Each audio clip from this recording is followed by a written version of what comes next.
ډاکټر بلال خبره وغځوله. اوس په دې خپل وخت کې وګوره، ذاکر نایک په هندوستان کې د طب ډاکټر دی.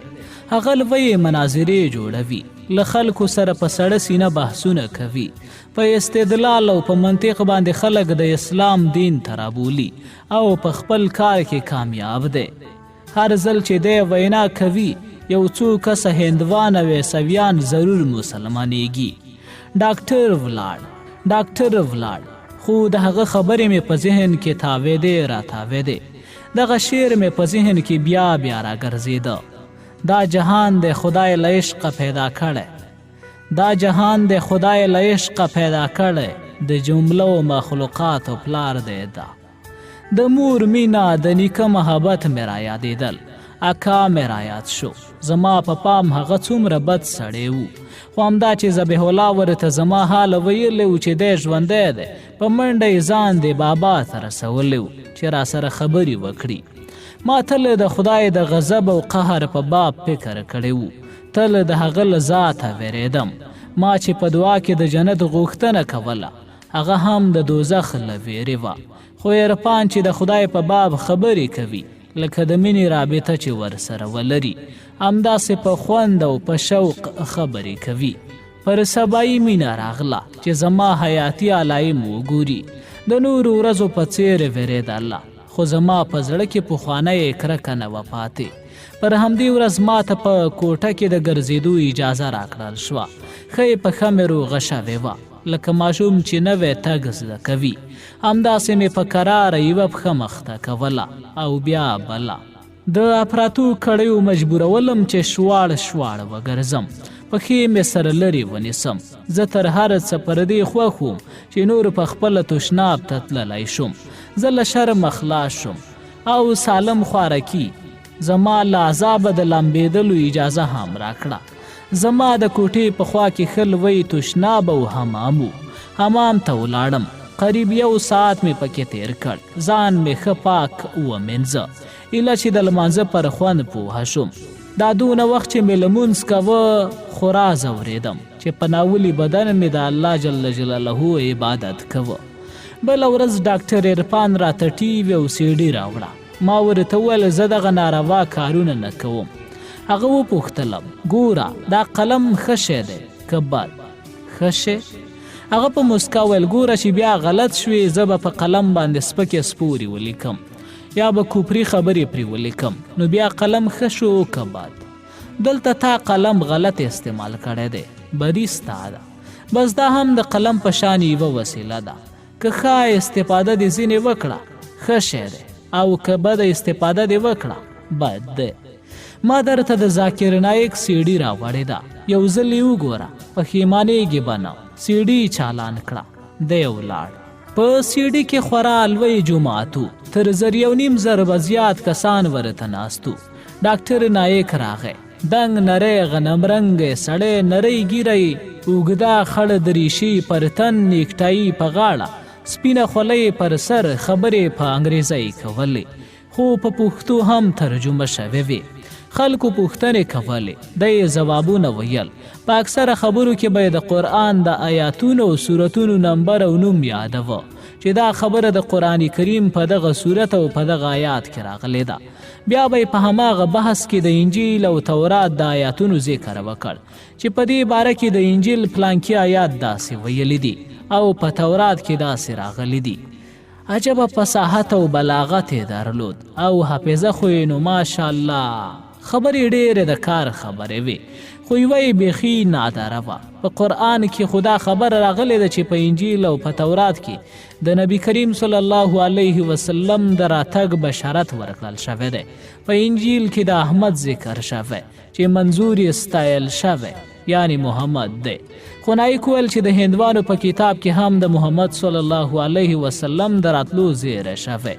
هغه یې هندي نوم واخیست چې معنی محمد او د مور نوم په هندي کې نه پوهیږم څه شی و، خو معنی یې صلح یعنی امن، امنه وه. دا نو بیخي نادره خبره وه. موږ خو د هندوانو کتاب په آسماني کتابونو کې نه شمیرو، خو دا معجزه وګوره چې په دې کتاب کې هم زموږ د رسول اکرم صلی الله علیه وسلم ذکر شوی و.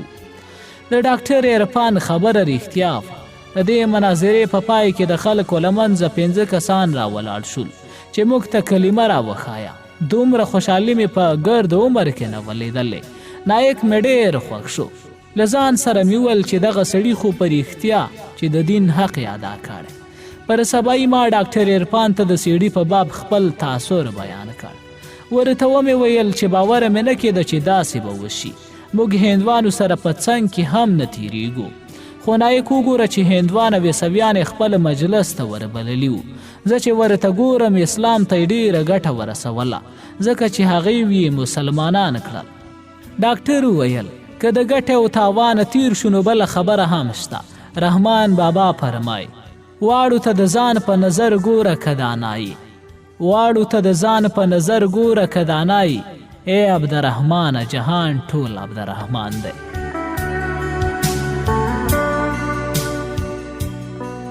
ما ته خندا راغله. د ډاکټر باباګانو ته حیران وم. د رحمان بابا نوم خو مې لا اورېدلی و خو د حمزه بابا هم درلود.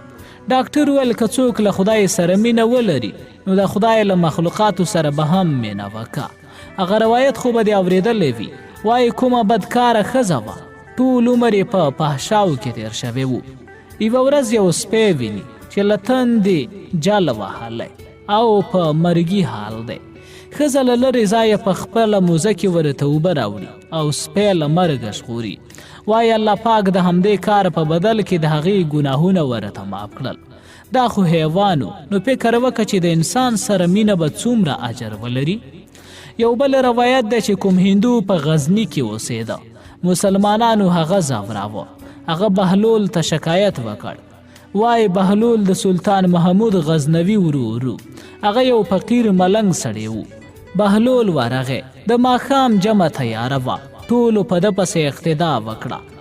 د الحمدو په قرائت کې د رب العالمین پر ځای رب المسلمین ویل. چا ورته فتحه ورکړه چې رب العالمین. هغه له سره شروع کړ. بیا یې رب المسلمین ویل. مقتدیانو بیا فتحه ورکړه. دا کار څو وارې تکرار شو. بهلول سلام وګرځوه. سلطان محمود ځینې پوښتنه وکړه چې ولې داسې کا؟ بهلول ویل که خدای پاک رب العالمین دی او د ټولو عالمیانو رب دی نو تاسې ولې هندوان ځوروئ؟ دوی هم د خدای مخلوق دی. بیا سلطان محمود امر وکړ چې نور د څوک هندوان نه ازاروي. حمزه بابا وایي حمزه ډیر مسلمانان شته هم کافر شته په دنیا کې. حمزه ډیر مسلمانان شته هم کافر شته په دنیا کې. زه اشنا د هغه کس یم چې روش یې د انسان وي. ما ورته ویل د ذاکر نایک کار سم خو دی خو ما ته د میړانې کار نه بریښي. ته اوس کښېنه خلکو ته دلیلونه ووایه چې دا دی و هغه دی. دا ډېرې خبرې د ښځو زده وي. ډاکټر ویل نو میړانه په څه کې ده؟ په توره کې. نر په توره باندې غږیږي. کوم شاعر ویلی دی چې حباب چې لوی شي نو لاهو شي په سین. حباب چې لوی شي نو لاهو شي په سین. څومره نری ده د میړانې پوله.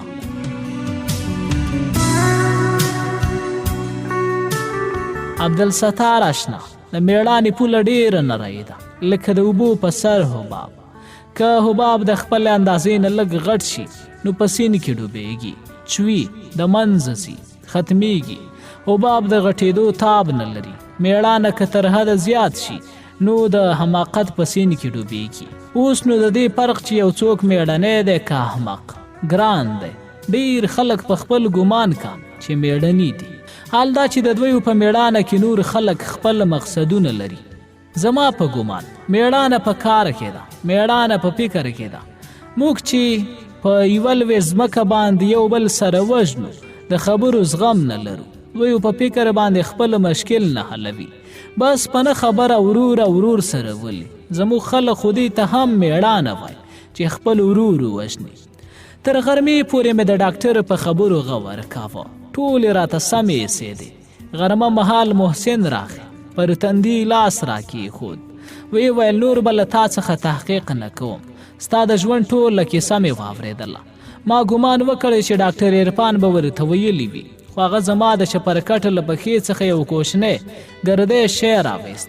ویې ویل دغه میکروفون مې دلته لګولی و. تا چې ډاکټر رفیع او خپل اکا سره خبرې کول موږ اورېدلې. بیا چې د ډاکټر عرفان ته خپله کیسه کوله موږ ټوله واورېده. ستا خبرې مو په ټیپ کې هم ثبت کړي دي. البته دا به په محکمه کې تا ته هم ګټه در ورسوي. جزا به یو څه سپکه شي ځکه چې ته نور تیریستلی وي. هغه د درګاه خوا ته روان شو. بیرې ته یې مخ راواړوه. وی ویل یو ښه خبرم درته لرم.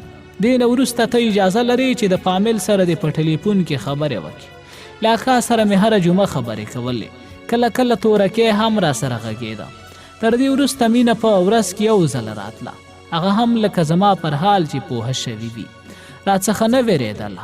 روغبړ یې را سره کوه. د درد پوښتنه یې کوله چې پښه خو به دې نه خوږېږي. ما هم په ورین تندي ورسره خبرې کولې. د هغې یو کار را باندې خورا ښه لګېده. هغې هېڅکله سینګار نه کوه. همداسې به ساده ګرځېده. خو خدای ذاتي ښایست ورکړی و. سترګې نه شنې وې نه زرغونې. د سترګو رنګ یې د دې دواړو ترمنځ و. ما په دې رنګ د هیڅ چا سترګې نه وې لیدلې. اوږده باڼه یې داسې ګڼ او داسې نیغ و لکه د طاووس بڼه کې چې چجه شوي وي. مخ یې نری و. پزه یې هم د مخ په څیر نری وه. شونډې او زنه یې له مخ سره ښې ښکارېدې. ما ویل چې دا د په المارۍ کې لکه نانځکه ایښې وې او ما یوازې ورته کتلی. کاکا سالم ښه د طبع سړی و. هغه اکثره وخت راته کیسې کولې. د خپلو زامنو کیسې یې کولې چې مازدیګر چې دی کور ته ځي څنګه زامن یې د ده له لاسه کڅوړه تښتوي او کومه میوه دانه چې پکې وي څنګه پرې حملې کوي. دغه کیسه یې داسې په خوند کوله چې هماغه صحنه زما سترګو ته درېدله لکه په ټي وي کې چې یې وګورې. ما خو د اولاد مینه نه ولیدلې خو د ده په کیسو مې دغه مینه محسوسوله. کله کله مې په زړه کې ګرځېدل چې خدای به په ما باندې هم د اولاد مینه وګوري. کاکا سالم زه ډېر نازولم. د ماشومانو پوډره به یې زما پر ملا ولوموښل چې د بستر زخم پکې پیدا نه شي. د ډوډۍ پر وخت یې زما غاب او کاشوغه په پوډرو باندې پاک وینځل. د چایو ترموز یې هم راته په وار وار سره ډکوه. موږ هلمندیان خو د شنو چایو ګوډي یو. کاکا سالم غریب و خو همت یې زیات و. ګوړې به یې په خپلو پیسو راته اخیستلې. وایم څوک به د خپل سکه ورور داسې خدمت ونه کړي لکه هغه چې زما خدمت کوه. ډاکټر رفیع الله دې هم خدای ژوندی لري. هر وخت به یې پوښتنه را باندې کوله. ټلیفون خو به یې هره جمعه ماته پرېښود چې له اکا سره خبرې وکړم. څو ورځې چې تېرې شوې ډاکټر عرفان له امنیت والاو څخه زما اجازه واخیسته چې کله کله د روغتون په باغ کې وګرځم. ده ویل چې لمر زما د پښې لپاره ګټه لري. زه په هفته کې 3 وارې سهار او مازدیګر له سالم سره باغ ته کوزېدم. زه پوهېدم چې امنیت والا مې څاري خو پروا مې نه کوله. ما هسې هم د تېښتې تابیه نه لرله. د روغتون مخې ته لوی باغ و. تر 100 جریبه لوی و. د ناجو سپېدارو عکاسۍ درختې پکې دومره ګڼې وې چې 30 ګامه هاخوا سړی پکې نه ښکارېده. دا باغ د روغتون له تعمیر څخه یو څه لرې و. روغتون پر لوړه ځمکه آباد و. له روغتونه تر باغه پورې د ځمکې 2 پوړونه وو. په اول پوړ کې د کانکریټي لارې په اوږدو کې نری چمن ولاړو. په بل پوړ کې یو آرته او پراخ حوض و. 1.5 ګز به ژور و. د حوض په ګردو دیوالونو پورې د اوبو شرشرې لګېدلې وې او په منځ کې لویې ګردې ډبرې ایښول شوې وې. د ډبرو سرونه توربخني وو خو هغه ځایونه یې چې تر اوبو لاندې پټ وو سپین چکي وو لکه بزګر چې ورمیږ او مخې لمر تور کړي او ټټر یې سپین پاتې وي.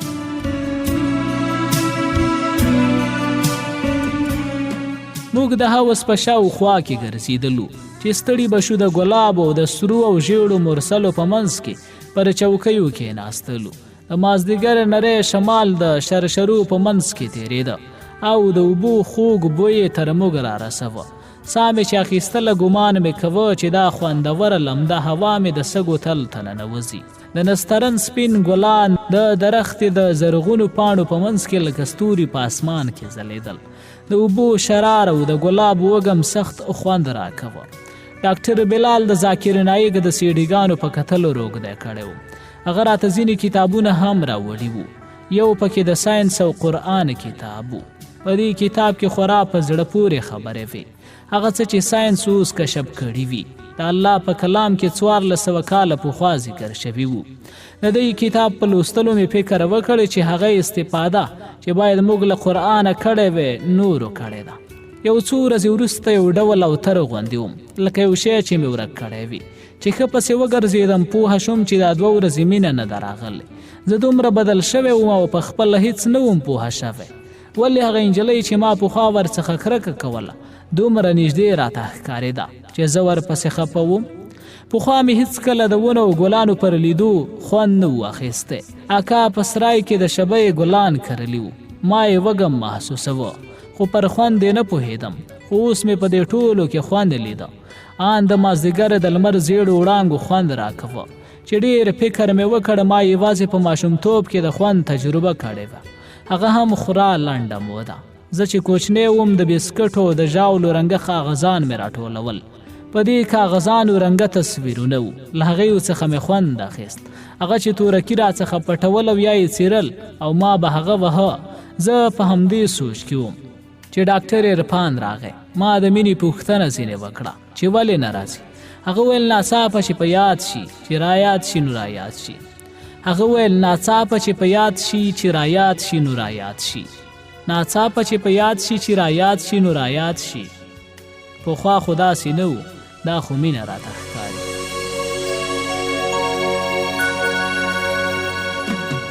حق پک شوم چې دا څه وایي، دی څنګه زما په مینې خبر شوی دی. په خندا یې ویل دا هم د حمزه بابا شعر دی. هر وخت چې د مینې نوم یادوم دا شعر مې ذهن ته راځي. ښه رښتیا تا د مینې پوښتنه وکړه. هغه د یوې هفتې رخصت اخیستی. ګمان کوم چې واده په مخ کې لري. یو دم مې زړه وغورځېد. خدای خبره چې رنګ به مې څنګه الوتی و، خو ښه و چې عرفان راونه کتل. زور کې خندا مې وکړه. ومې ویل ښه نو د چا کور یې وران کړی؟ ډاکټر ویل واده یې د ورور دی. بیرته مې زړه قرار شو. ډاکټر ووت خو زه له ځان سره په جنګ اخته شوم. زه په څه لګیا وم، ولې د هغې د واده په خبر ولړزېدم. په هغې پسې ولې خفه یم؟ له هغې سره مې څه دي؟ د حمزه بابا شعر مې په غوږ کې انګازې کولې. ناڅاپه چې په یاد شي چې رایاد شي نو رایاد شي. پخوا خو داسې نه و، دا خو مینه راته ښکاري.